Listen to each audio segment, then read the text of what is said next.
Daiso'dan bugun nimalar oldim? Bugun zaldan keyin Daiso'ga kirib bittagina narsa olmoqchi bo'ldim. Bitta dona. Lekin целый sumka narsa oldim. Shunchalik ko'pki даже sig'madi ham. Shu uchun finansoviy negрамотный odam Daiso'dan nimalar olganini bugun birga ko'ramiz. Birinchi bo'lib, mana bunaqa koja. Koja nima edi? Snack. Keyin mana bunaqa daftar. Hech narsasi yo'q ichida. Mana bu originalni o'zi nima uchun men kirganim. Yuzimni yuvganimdan keyin men sochiqda artmayman yuzimni. Одноразовый salfetkalar ishlataman o'shaning uchun.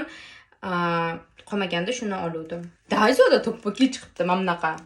Ikki xilidan.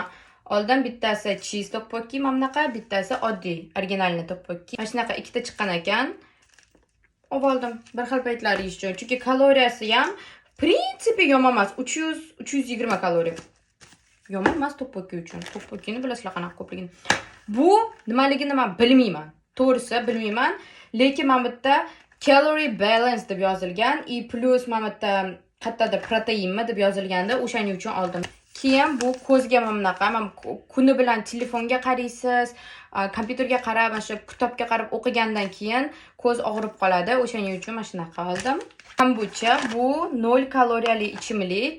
Kola shunaqa narsalar ichkim kelganida mana shuni ichsam, ham shirin, ham shirini yo'q. To есть ham shirini yo'q. Oh my god. Shakari yo'q. Bu ham snack, такой sog'lom, kuguma, ya'ni sladkий kartofel.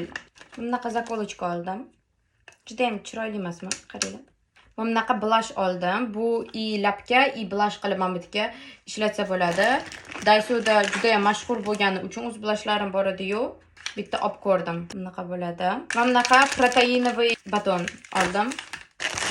Va oxirgisi mana bunaqa paketlar uyga. Bunaqa plastiklar chiqsa, bizda bilasizlar, musorlar ajratilinadi. O'shaning uchun отдельно ishlatish uchun mana shunaqa ham oldim bitta. Va hammasi bo'lib 25500 chiqibdi.